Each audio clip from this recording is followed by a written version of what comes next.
പെട്ടെന്ന് ഉണ്ടാക്കാൻ പറ്റുന്ന ഒരു ചട്നി റെസിപ്പി ആയാലോ? ഇത് നമ്മൾ സ്പെഷ്യലായിട്ട് ചേർക്കുന്നത് വെളുത്തുള്ളിയാണ് കേട്ടോ. വെളുത്തുള്ളി ചേർത്ത് അരക്കുന്ന സമയത്ത് ഒരു പ്രത്യേക ടേസ്റ്റ് കിട്ടുന്നതായിട്ട് തോന്നാറുണ്ട്. അപ്പോൾ ഇത്രയും സാധനങ്ങളാണ് ഇതിലേക്ക് ആവശ്യമായിട്ടുള്ളത്. മിക്സിയുടെ ജാറിലേക്ക് ചിരകിയ തേങ്ങ, കുഞ്ഞുള്ളി, 2-3 അല്ലി വെളുത്തുള്ളി, ഇതാണ് കേട്ടോ ചമ്മന്തിക്ക് കൂടുതൽ ടേസ്റ്റ് കൊടുക്കുന്നത്. പിന്നെ കറിവേപ്പിലയ്ക്കും കൂടുതൽ ടേസ്റ്റ് കിട്ടും എന്നുള്ളത് ഞാൻ പറയാണ്ട് തന്നെ അറിയാമല്ലോ. പിന്നെ 2 പച്ചമുളക്, ഇത് ഞാൻ ഇടാനായിട്ട് മറന്നുപോയതാണ്.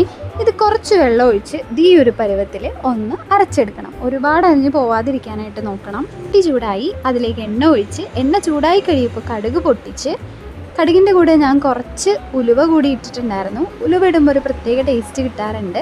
വറ്റൽമുളകും വേപ്പിലയിട്ട് നേരത്തെ നമ്മൾ മിക്സ് ചെയ്ത് വെച്ചിട്ടുള്ള ആ ഒരു അരപ്പും കൂടി ഇട്ട് നന്നായിട്ടൊന്ന് മിക്സ് ചെയ്തെടുക്കണം.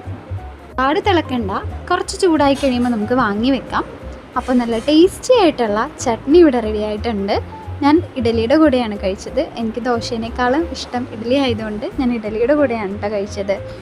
അപ്പോൾ എന്നെ പോലെ ഇതുപോലെ കുഴച്ചിഡലി കഴിക്കുന്നവരാണോ നിങ്ങളും? ഒന്ന് കമൻറ്റ് ചെയ്യണേ.